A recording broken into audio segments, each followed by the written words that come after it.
Welcome back, Healthy Meal Preppers, Thursday night, and we have Beth back from all the things to talk to us about goals when working out. So here comes Goals 2.0. Hello, we are your hosts, Melissa Amita and Beth. Entrepreneurs, busy moms, and women keeping it real, especially when it comes to meals, mindset, and movement. We will show you that taking charge of your health is accessible, attainable, and easier than you think. Follow along as we offer tips, tricks toward healthy and happy living without overwhelm or shame. Welcome to Healthy Meal Preppers.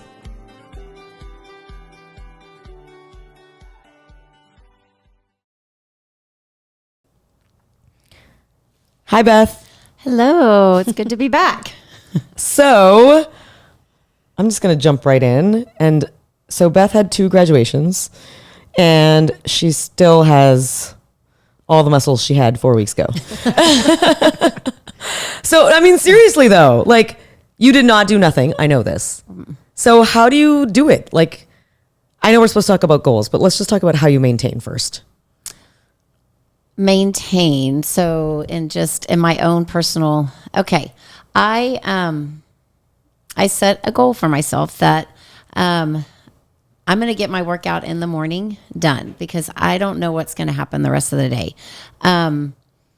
If I can commit to that morning workout, then I know the rest of the day that's done and I don't have to stress about it.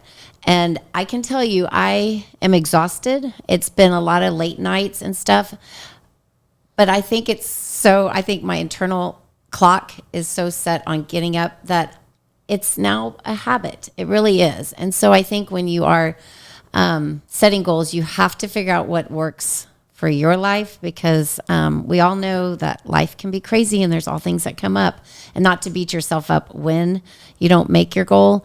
There was a couple mornings that it was, okay, I don't have it in me, but I still got up and did a walk instead of a run. And so you can modify what you set your goal for. And as long as you're up and moving, I mean, it counts. Totally counts. So I spent this month getting it in the mornings. Yeah, because I feel like a few episodes ago you said sometimes you do it in the afternoon, sometimes you do it in the morning, but this month you were like, I just got to do something. Yeah. Every morning. I can't tell y'all, when you have someone graduate, I don't know if it's where we live, there was so much. I was like, what? And my son would go, okay, I don't remember Elise doing this. I said, honey, she graduated during COVID. And he's like, darn, I wish I he was not into all the fluff of the parties and stuff. But it was a wonderful celebration, a wonderful month. But yeah, I kept myself sane by committing to my mornings for me. And so when you say goals, that's it. Like my goal is to work out or do some sort of movement daily. Mm-hmm. And it can be as simple as that. Yeah. And it kind of depends on how I feel when I wake up. Like I will set the alarm and say, okay, you're going to go for a run. And I'll get up and I'm like, no, I'm just going to go to the gym and I'm going to get on the stair stepper. And so, I can. I like how you said just. Well, I don't mean to sound like that. Gonna get on the stair it's stepper.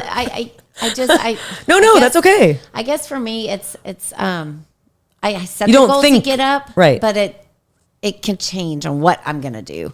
Is it about the time? Like, all right, I'm not. Sometimes it is the time, but sometimes I know I'm going to go out there and try to run, and it's just, I'm not going to feel it because I'm tired, And it's getting hotter. Yeah, for sure. And sometimes that's just enough. It's like, okay, I'm going to do 30 minutes instead of 60 minutes. And that's fine. That's fine. So at least I know you've been doing this for decades though. So what about can you think back? Did you have plan A, B, C, and D? Or is that something helpful? I think that is what I kind of do is when I wake up, if plan A is not going to happen, I have plan B. I know I'm going to do something. Okay. And so it just kind of. For us starting out, any suggestions? Okay. I honestly think you have to start small. Don't defeat yourself and say, okay, I'm going to go out for an hour and I'm going to run, and it's not going to work. You have to start, okay, I'm going to start with Tuesdays and Thursdays.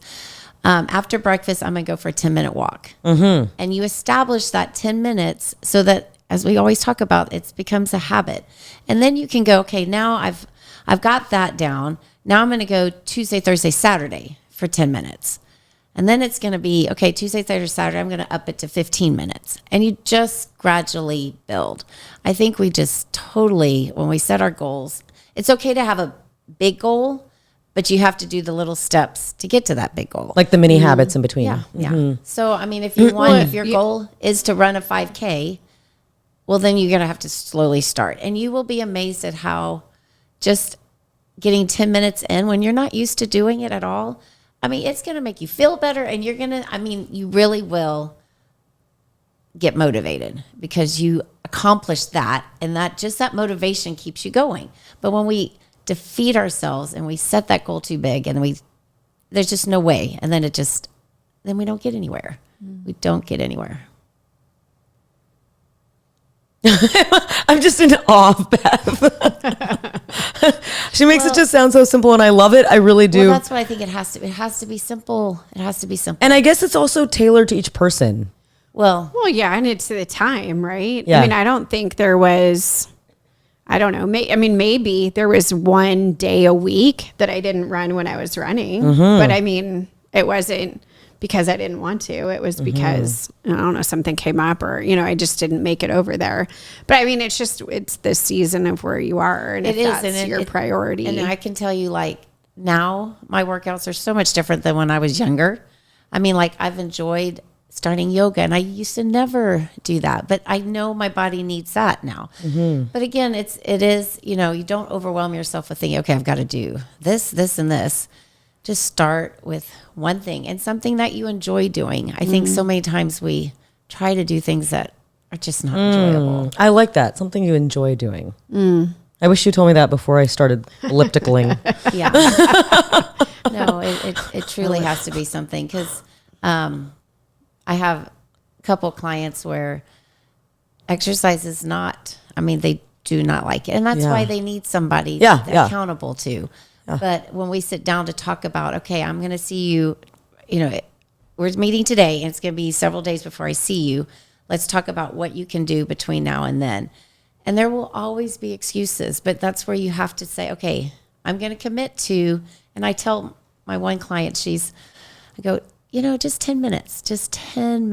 And then you'll be amazed. Like we've talked before, once you get out the door and you start moving, that 10 minutes then becomes 20 minutes. It's really kind of fun to see how that happens. But don't beat yourself up if you're like, okay, I'm not going to do it because 10 minutes isn't worth it. It is worth it.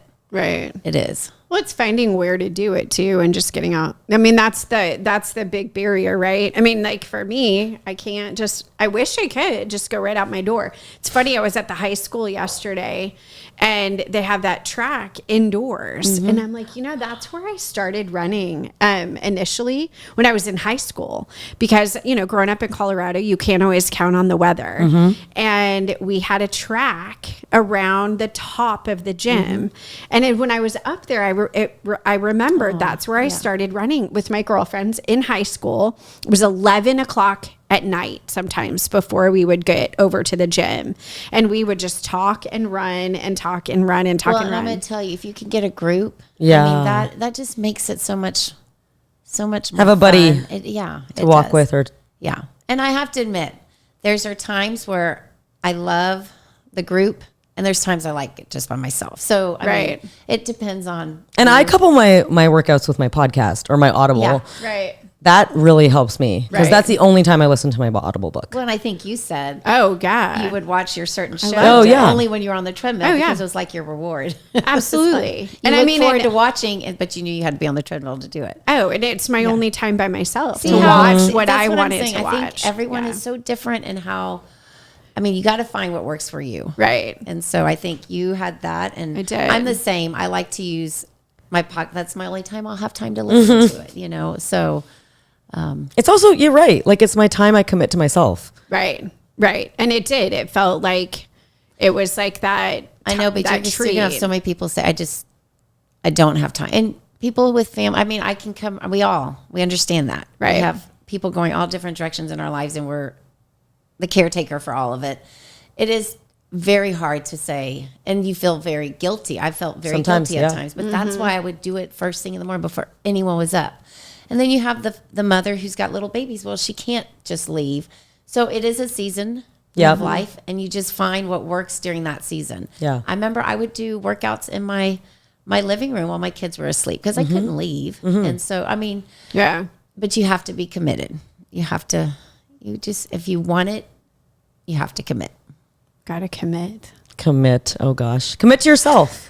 Yeah. So hopefully we're going to be posting some home workouts on that note. Yeah. This week and next week. So stay tuned on that. And this is day 4 of the 21-day reset challenge for those that are following along. And we will see you next time. It's awesome. All right. Bye. Bye.